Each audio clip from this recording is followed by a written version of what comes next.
If you've spent any time at all scrolling endlessly on social media and binging travel content, I'm sure that at some point you've come across Zanzibar's incredible beaches. They are truly lovely. I've spent a decent amount of time in them myself, but there's much more to Zanzibar than its coastline. So in this video, I'm going to tell you a bit more about this side of Zanzibar that you don't hear about so often, and I know for a fact that some of the things that I'll share with you in this video aren't facts that are shared in other similar videos of this kind, so stay until the end to hear all of these.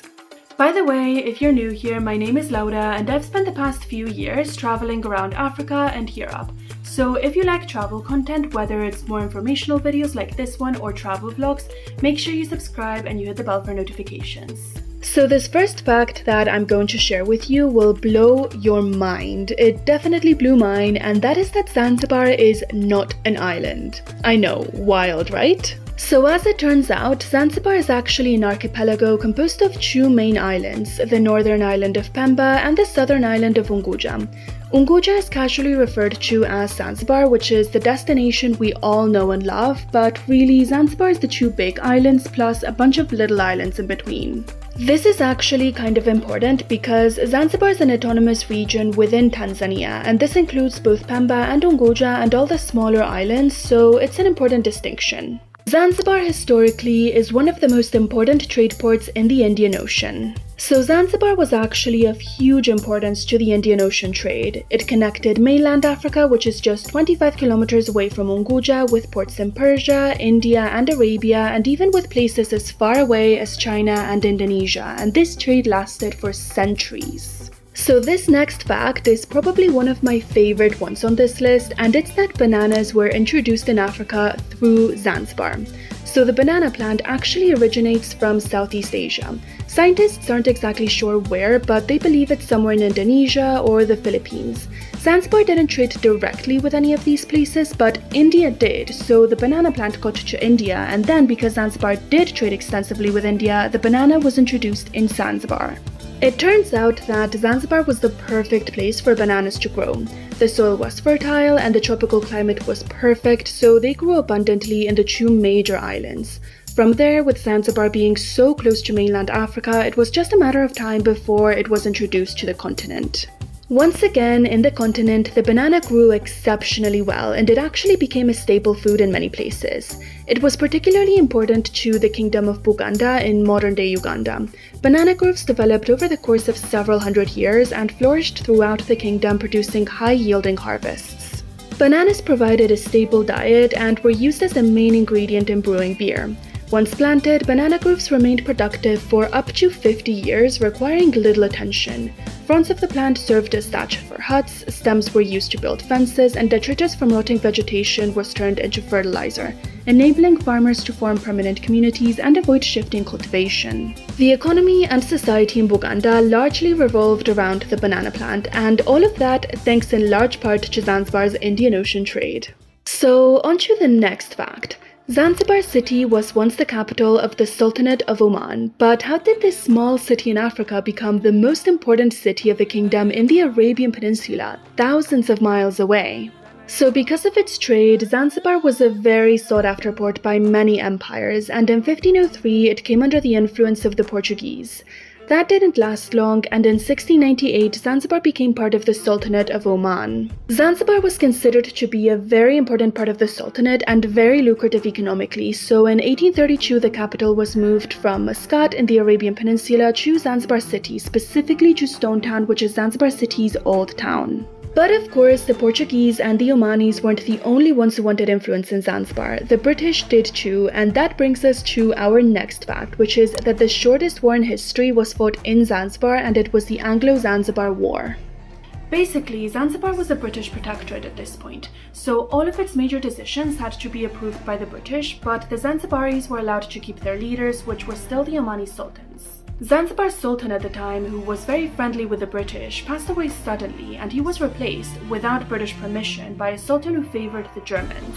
At this time, mainland Tanzania was a German colony called Tanganyika, and the Germans were seeking to have more influence in Zanzibar, which the British, of course, didn't like. The British demanded that the Sultan be replaced, and when the Zanzibaris didn't comply, the 27th of April, 1896, At exactly 9:02 in the morning, the British bombarded the royal palace in Zanzibar.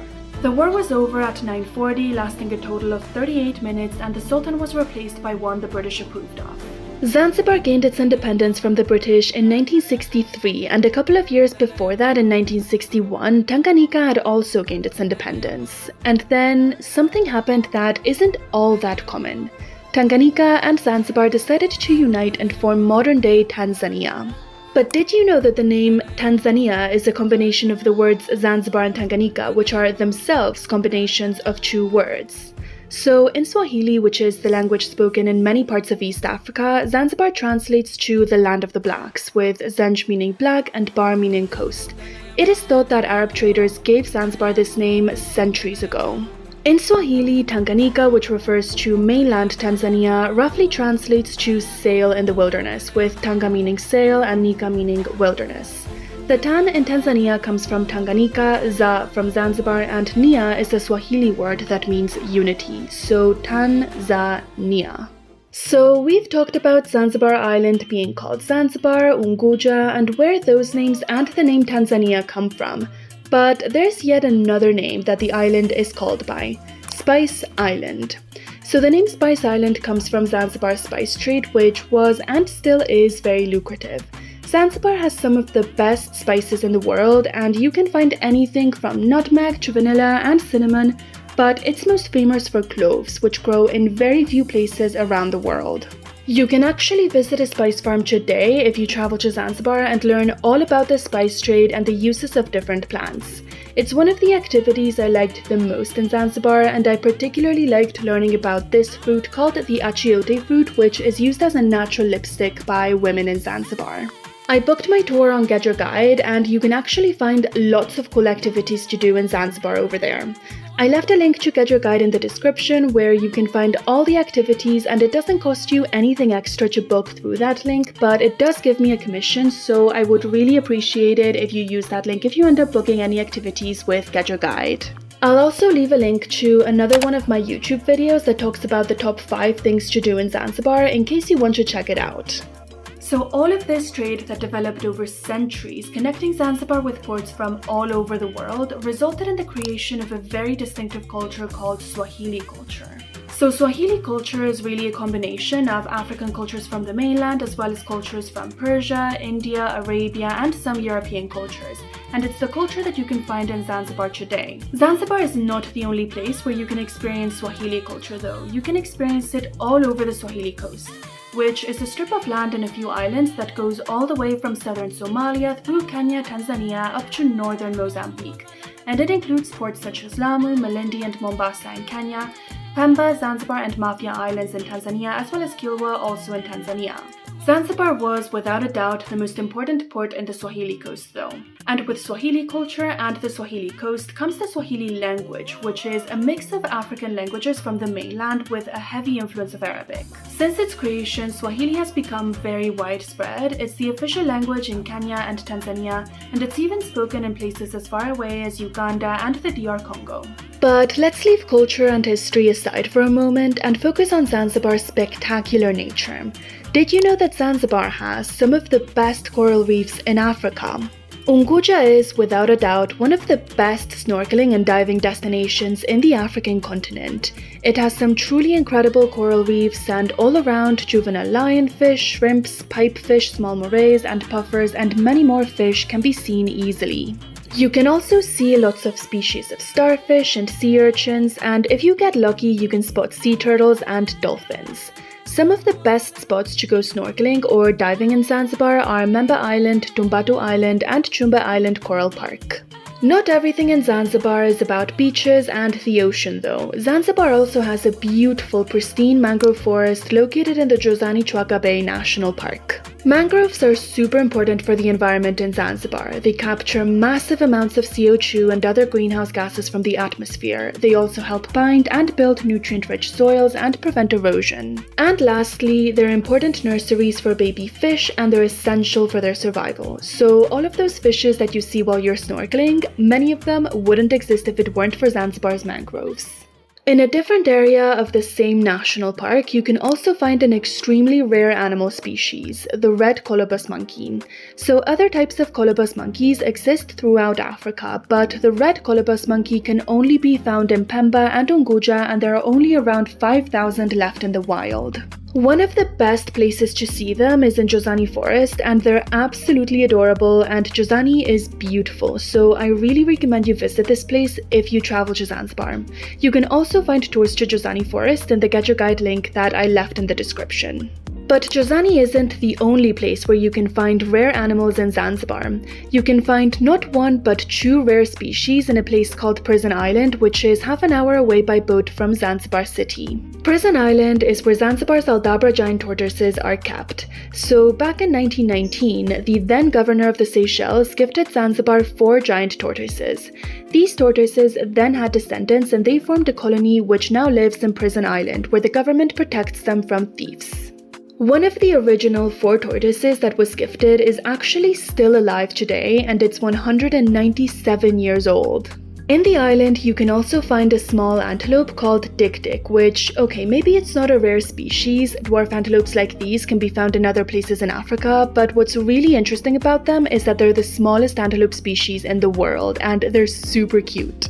Prison Island also has a lot of history. As the name suggests, this island used to be a prison, and in 1893 it was bought by the British First Minister of Zanzibar, Lloyd Matthews, who intended to build a prison complex there. He never used the island as a prison though, and instead it became a quarantine facility for boats that were coming into Stone Town. Speaking of Stone Town, I know I've mentioned it several times in this video, but I haven't told you why it's called Stone Town, and it's actually very interesting. So Stone Town is called like this because it was built from coral stone. All the walls in the old buildings that you see today used to be a living organism at the bottom of the ocean. And don't worry, the corals were already unalived when they were turned into buildings. Stone Town also has some really interesting architectural features, such as its doors, which can only be found in Zanzibar. A traditional Zanzibari door is unlike any other in the world, since they all have their own unique carvings. The craftsmen who carved these doors tailored each and every one of them to the social status, religious practices, and occupation of their future owner. A lot of them also have these brass studs on them, which is actually a tradition that originated in India. In India, these studs were used as protection against war elephants, so that when an invading army used elephants to knock down doors, the studs would injure the animals. In Zanzibar, their use is purely decorative though, and they used to signify wealth. There's lots of other cool architectural features and cultural influences that you can see all over Stone Town.